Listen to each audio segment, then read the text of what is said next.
लॉकडाऊनमध्ये संधी आली आणि मी स्वतः एक व्यावसायिक झाले. तर आपले काही आयुर्वेदिक प्रोडक्ट आहेत, काही खाण्याच्या वस्तू आहेत, त्या मी पुण्यामध्ये आणि वेगवेगळ्या राज्यात, वेगवेगळ्या देशात प्रोव्हाइड करते. श्री सात्विक तूप आहे. हे अभिमंत्रित केलेलं. आता अभिमंत्रित म्हणजे काय, समोरच्यांना कळत नाही. आणि मंत्र उच्चारांचा आपल्या जीवनावर किंवा आरोग्यावर किती परिणाम होतो हे आम्ही अभिमंत्रित केलेलं. म्हणजे ज्यावेळेस तुपाची प्रक्रिया चालू असते त्यावेळेस मंत्र उच्चार चालू असतात आणि त्याचा परिणाम सगळा जो काही अन्न पदार्थ आहे त्याच्यावर चांगला परिणाम होतो आणि ते जर आपल्या रोजच्या खाण्यात आलं तर आपलं आरोग्य उत्तम राहतं. नमस्ते, मी ॲडव्होकेट टीरा धाडगे. कोणत्याही क्षेत्रात तुमची कामगिरी वाखण्यासारखी असेल, इतक्या लोकांशी मी बोलतेय ना, काहीतरी रोज नवीन शिकायला मिळतं. एकमेकांना मदत करण्यासाठी तुम्ही ही कम्युनिटी जॉईन करू शकता, पुणे वुमन्स क्लब.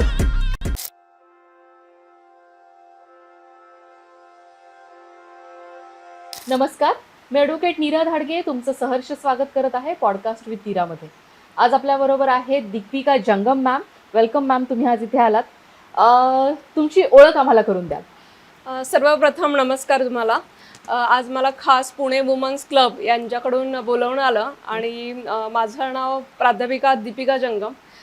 माझं शिक्षण MA असून काही वर्ष मी एक मराठी विषयाची शिक्षिका म्हणून नोकरी केलेली आहे. पण असं कधीतरी वेळ येते आणि आपण व्यवसायाकडे वळतो. तर तसं माझ्या बाबतीतही झालं आणि एक चांगली लॉकडाऊनमध्ये संधी आली आणि मी स्वतः एक व्यावसायिक झाले. तर आपले काही आयुर्वेदिक प्रोडक्ट आहेत, काही खाण्याच्या वस्तू आहेत, त्या मी पुण्यामध्ये आणि वेगवेगळ्या राज्यात, वेगवेगळ्या देशात प्रोव्हाइड करते. वा वा. मराठीच्या टीचर, मराठीच्या शिक्षिका, हा तुमचा एक्सपिरियन्स कसा होता? खूप छान, कारण मला लहानपणापासूनच मराठी विषयाची शिक्षिका व्हायचं होतं. आणि आपल्या नाही का जिद्दीने किंवा एक अशी वेळ असते की आपण होऊ शकत नाही असं सगळ्यांना वाटतं. बरोबर. त्यावेळेस आपण जर त्याच्याबद्दलच त्याच्या बाबतीतच काम केलं तर माझं MA मी केलं. मराठी हाच माझा विषय होता आणि एक आपल्याच शाळेमध्ये मी शिक्षिकामधून माझा पहिला अनुभव होता. आणि त्याच्यानंतर जसं MA केलं, BEd झालं आणि मी शिक्षिका म्हणून नोकरीला लागले.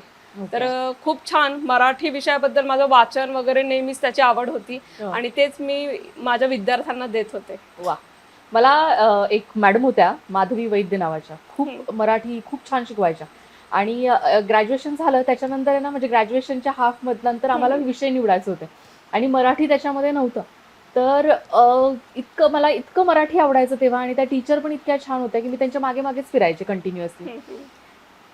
तो क्लास अटेंड करता यावा म्हणून मी माझं कम्प्लीट कॉलेज झाल्यानंतर त्या ज्या क्लासमध्ये शिकवत असायच्या त्या क्लासमध्ये जाऊन बसायचे.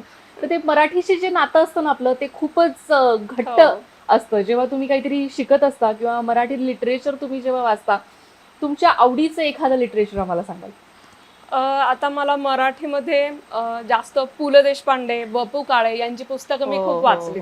आणि ज्यावेळेस आपण वाचन करतो ते मुलांपर्यंत जर द्यायचं असेल तर त्याची सखोल माहिती आपल्याला हवी असते. तर असं अग्निपंख हे जे पुस्तक आहे APJ अब्दुल कलाम यांचं, तर त्यांचा एकच टॉपिक होता आणि तो मुलांना मला शिकवायचा होता. पण मला असं वाटलं की आत्ताच्या जर 12वीच्या मुलांना आपण अब्दुल कलाम काय आहेत हे जर सखोल सांगितलं तर त्यांच्या पुढच्या भवितव्यासाठी त्यांना खूप उपयोग होईल. म्हणून मी फक्त ते 2 पानांचा जो धडा पाठ आहे तो न शिकवता अग्निपंख पुस्तक काय आहे हे त्यांचे पूर्ण आत्मचरित्र त्यांना शिकवलेलं. आणि ते नेहमीच मला सुद्धा खूप ते प्रेरणादायी वाटलं आणि तीच प्रेरणा मी विद्यार्थ्यांपर्यंत देत होते. मस्त.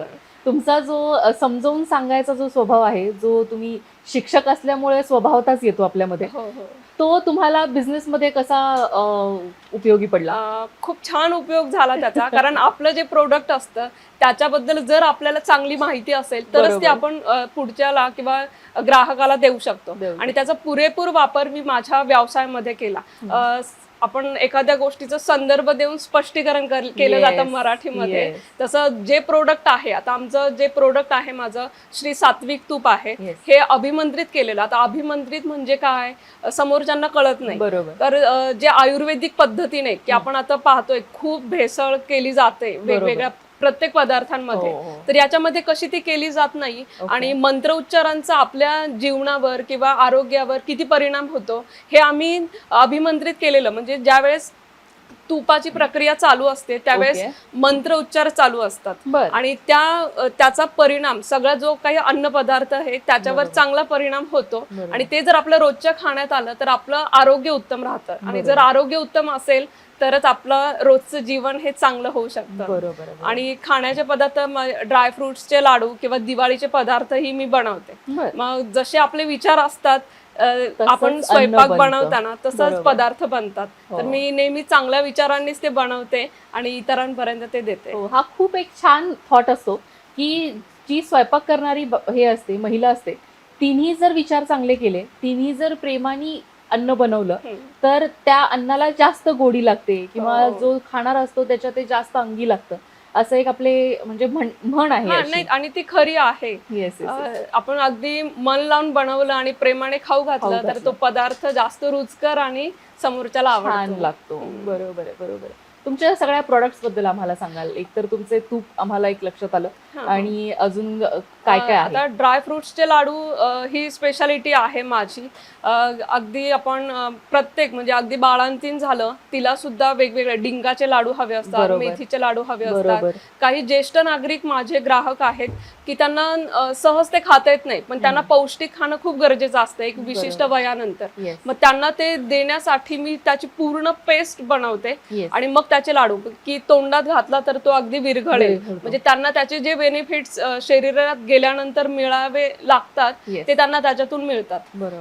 ते आहे. आता एक नवीन प्रोडक्ट मी हे केलंय जे आंब्याची कोय असते त्याच्यामध्ये जी छोटी बी असते ती आरोग्यासाठी खूप म्हणजे महिलांचे जे कोणत्याही समस्या असतात त्याच्यावरती उपयोगी पडते. हृदयविकार जर काहींना असेल तर त्याच्यासाठी म्हणजे बरेच असे त्याचे आयुर्वेदिक उपाय आहेत आणि ते आपल्याला माहिती नसतात की आपण आंबा खातो कोय फेकून देतो बरोबर पण ते आम्ही वाळवून त्यातलं जे छोटं बी आहे त्याला उकडवून वगैरे त्याची प्रक्रिया करून ते पूर्ण सुकवून त्याची सुपारी म्हणजे मुखवास तयार करतो आणि ती जर आपण दिली रोजच्या खाण्यात म्हणजे षडरस असतात मग त्यातला जो तुरट आहे आवळा वगैरे अशा चवीचं ते आपल्या शरीरात जात नाही. आपण गोड तिखट आंबट हे खूप खातो तुरट खात नाही मग तो पण जाणं आपल्या शरीरात गरजेचं आहे. मग तशी आम्ही सुपारी तयार केली की सहज आपल्याला ते मिळून आपण दिवसभरातून 1-2 जरी खाल्ले तरी त्याचा आपल्याला उपयोग होतो. शिक्षिका ते व्यावसायिक असं तुमचा प्रवास कसा झाला आणि काय तुम्हाला अशी गरज झाली की ज्यामुळे तुम्ही शिक्षिका सोडून ह्या क्षेत्रांमध्ये आला? हा खूप वेगळा आणि इंटरेस्टिंग आहे म्हणजे आता तो इंटरेस्टिंग वाटतो पण ज्या वेळेस मी तो सफर करत होते त्यावेळेस माझी हालत खूप विचित्र अशी होती. मला शिक्षिका हे बनायचंच होतं. तसं माझं लग्न खूप लवकर झालं. 18व्या वर्षी लग्न झालं म्हणजे मी FY लाच होते आणि त्याच्यानंतर मी पुढचं शिक्षण ऑब्व्हियसली मिस्टरांनी सपोर्ट केला त्याला खूप आणि त्याच्यानंतर हे पुढचं सगळं शिक्षण घेऊन मी शिक्षिका म्हणून जॉबला सुद्धा लागले आणि खूप छान चाललेलं. 8-10 वर्ष मस्त नोकरी केली एक चांगली शिक्षिका म्हणून आणि 100% नेहमी माझा रिझल्ट लागलेला. आपण लॉकडाऊन आलं आणि लॉकडाऊन काही ना खूप वेगवेगळी नाही का वेगळंच होतं त्यावेळेस आणि माझ्यासाठी खूप चांगली संधी घेऊन आलं असं मला वाटतं. कारण लॉकडाऊनच्या दरम्यान मी स्वतः क्वारंटाईन होते आणि क्वारंटाईन राहिल्यावर मला वाटायचं छोट्या बाळाला ठेवून ती अगदी 4-5 महिन्याची होती माझी छोटी मुलगी आहे तर तिला ठेवून मला बाजूला राहायला लागलेलं आणि त्यावेळेस जी निगेटिव्हिटी येते ना ती खूप भयानक होती आणि त्यावेळेस वाटायचं आपण काय करतोय. मग अशाच माझ्या काही मैत्रिणी आणि विद्यार्थ्यांनी सुचवलं की मॅम तुम्ही द सिक्रेट हे जे पुस्तक आहे आम्हाला नेहमी शिकवता त्याबद्दल सांगता त्याच्यामध्ये खूप पॉझिटिव्हिटी आहे तर तुम्ही YouTube चॅनल काढून ते मराठीमध्ये का नाही सांगत. तर आता बोलायची तर शिक्षकांना खूप सवय असते आणि द सिक्रेट हे जे बुक आहे त्याचं मराठीमध्ये विवेचन त्याचं कोणत्याही चॅनलवर ते नव्हतं तर मी ते पहिलं चॅनल चालू केलं आणि आपल्या YouTube चॅनलच्या माध्यमातून द सिक्रेट बुक काय आहे मग त्याचे जेवढी पुस्तकं आहेत त्याचं मी मराठीमध्ये विवेचन करू लागले आणि खूप चांगले मी स्वतः पॉझिटिव्ह झाले मुळात आणि इतर माझ्यामुळे खूप होऊ लागले. खूप चांगल्या कमेंट्स यायच्या लोकांचे अनुभव यायचे नंतर म्हटलं इथे काहीतरी मेक आहे असं आपल्याला ओळखू लागले मी आणि मग चॅनल चालू झालं सगळं व्यवस्थित होतं पण इन्कम काहीच नव्हता कारण मी जॉब सोडलेला होता. लॉकडाऊनच्याच काळामध्ये मिस्टरांचा सुद्धा जॉब गेलेला होता आणि तिची सगळी परिस्थिती, मला 2 मुली होत्या, आम्ही दोघे होतो, करायचं काय हा खूप मोठा प्रश्न पडला. तर जे श्री सात्विक तूप आहे आमच्या जुन्नर तालुक्यातलं ओतूर ठिकाणीच हे बनवलं जातं.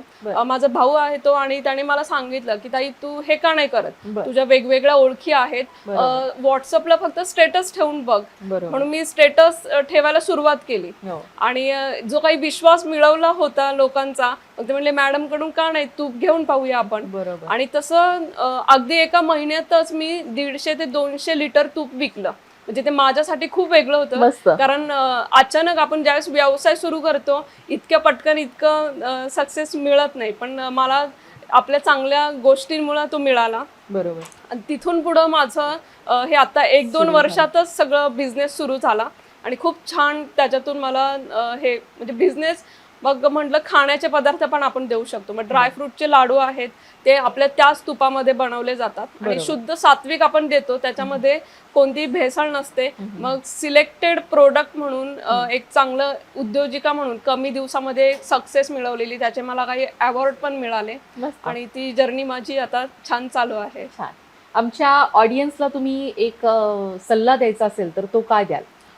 माझं नेहमीचं वाक्य असतं, मी बरेचदा बोलते, जगून जगावं तर असं जगावं, इतिहासाने आपल्यासाठी एखादं पान तरी राखून ठेवावं. आणि तो जो इतिहास आहे त्या इतिहासाचे आपण स्वतः साक्षीदार असतो, आपल्या आजूबाजूची लोक असतात. महिलांना मी नेहमी सांगते की आपल्यामध्ये जे काही कला कौशल्य आहे ते आपण खूपदा तसंच ठेवतो, तर तसं न करता ते बाहेर जे काही आहे छंद जोपासा, काहीतरी करा. फक्त मला होईल की नाही या प्रश्नचिन्हामध्ये अडकू नका, नेहमी पुढे चालत जा. बरोबर.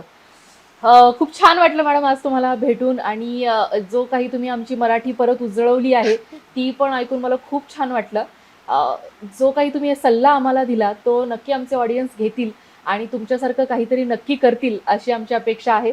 दीपिका जंगम मॅम होत्या आज आपल्या बरोबर. त्यांच्यापासून तुम्ही खरंच इन्स्पायर व्हा आणि मराठीकडे नक्की वळा असं मला वाटतं. Thank you ma'am.